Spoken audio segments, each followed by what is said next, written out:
जय श्री राम दोस्तों।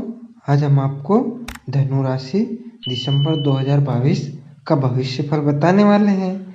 इसमें हम आपको सामान्य जीवन, कार्य क्षेत्र, आर्थिक स्थिति, स्वास्थ्य जीवन, प्रेम तथा वैवाहिक जीवन, पारिवारिक जीवन तथा अंत में आपके ऊपर आने वाली बाधाओं से बचने के लिए उपाय पर चर्चा करेंगे। इसलिए वीडियो को अंत तक अवश्य देखिएगा। सामान्य जीवन, धनु राशि के जातकों के लिए दिसंबर का महीना अच्छा रहेगा। देवगुरु बृहस्पति की कृपा से आपके अनेक काम बनने लगेंगे, जिससे आपके चेहरे पर राहत संतुष्टि दिखाई देगी और आप पूरे मनोबल से अपने काम को अंजाम देंगे। विदेश जाने का सपना इस महीने पूरा होने की संभावनाएं दिखाई दे रही है। इसलिए अभी विदेश जाने की इच्छा है तो पूर्ण रूप से प्रयास करें ताकि आप विदेश जाने में कामयाब हो सके। इस महीने कुछ छोटी दूरी की यात्रा भी होगी जो आपका मनोबल बढ़ाने वाली होगी। कार्य क्षेत्र, करियर के दृष्टिकोण से यह महीना अनुकूल रहेगा।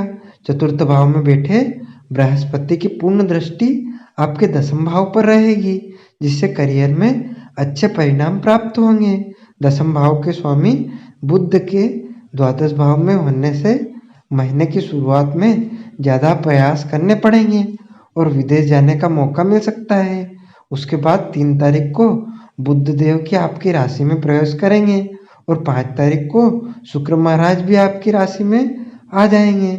उसके बाद से आप अपनी नौकरी में अपने ऊपर ध्यान देना शुरू कर देंगे।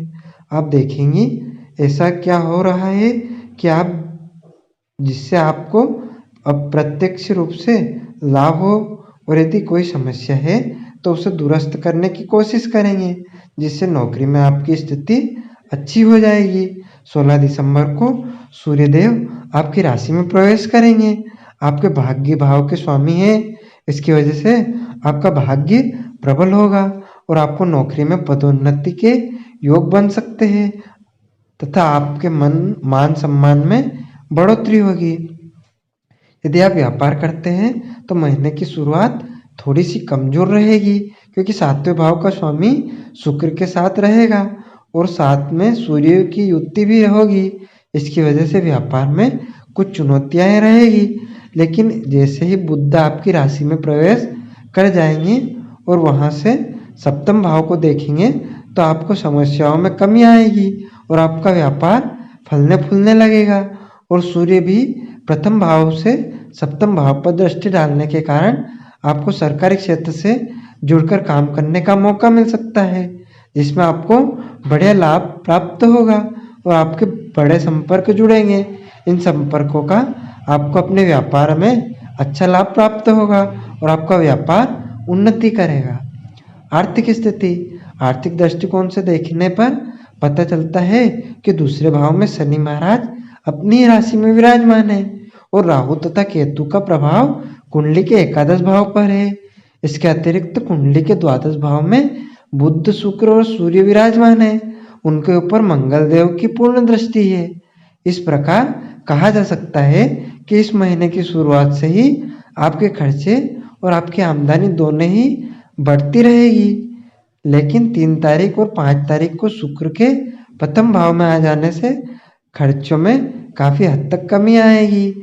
आप अपने ऊपर खर्च करेंगे और कुछ महत्वपूर्ण चीज़ें खरीदेंगे, लेकिन बुध और शुक्र का गोचर बदलने के बाद खर्चों में कमी आने लगेगी और जब 16 दिसंबर को सूर्यदेव प्रथम भाव में आ जाएंगे तो खर्च लगभग कम हो जाएगा और आपकी अच्छी आमदनी होने लगेगी।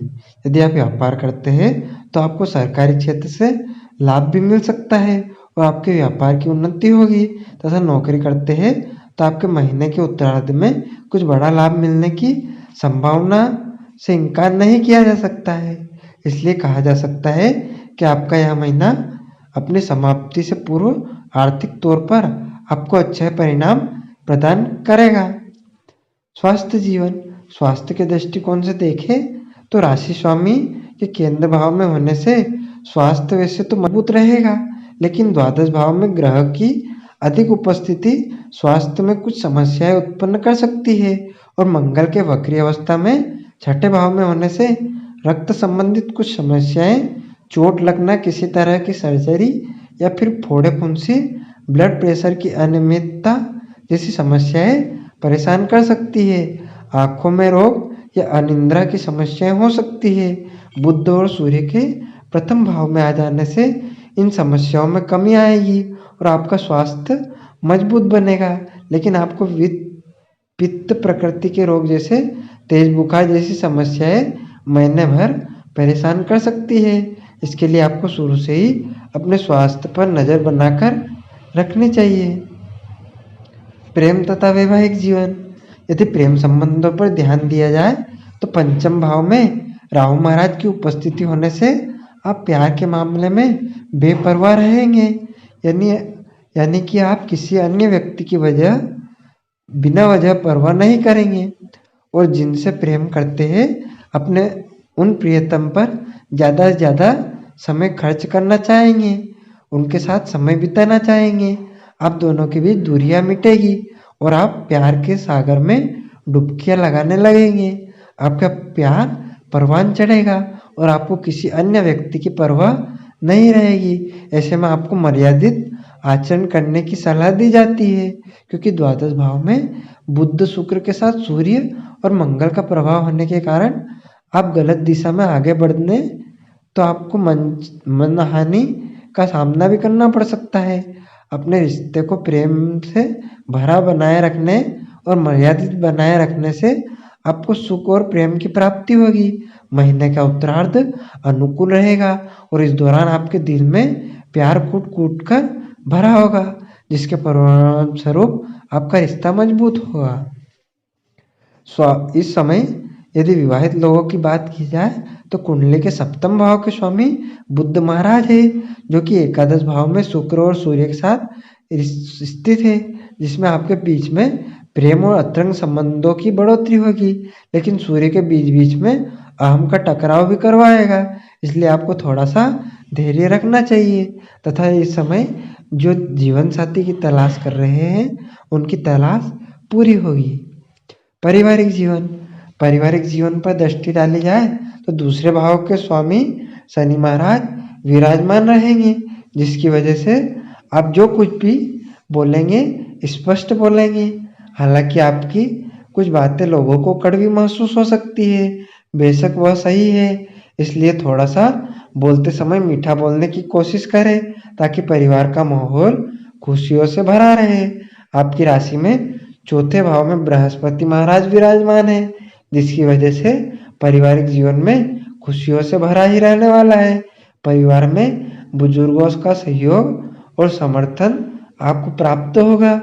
उनके आशीर्वाद से आपके रुके हुए काम बनेंगे और घर का माहौल भी सकारात्मक रहेगा। आप अपने घर परिवार की ज़रूरतों पर ध्यान देंगे और घरेलू खर्च पर भी रुकावट लगाएंगे तथा हर कार्य संपन्न कराएंगे, जिसकी वजह से सभी लोगों में आपसी प्रेम और सद्भाव का बना रहेगा। अतिथि आगमन से सभी का मन प्रसन्न रहेगा और सब पूरे जोश के साथ अतिथियों का स्वागत में लग जाएंगे। बाधाओं से बचने के लिए उपाय यह है कि मंगलवार के दिन पीले रंग के कागज पर लाल रंग से श्री हनुमान चालीसा लिखकर उसका पाठ करें। बृहस्पतिवार के दिन माथे पर हल्दी का तिलक लगाएं और केले के वृक्ष को जल चढ़ाएं।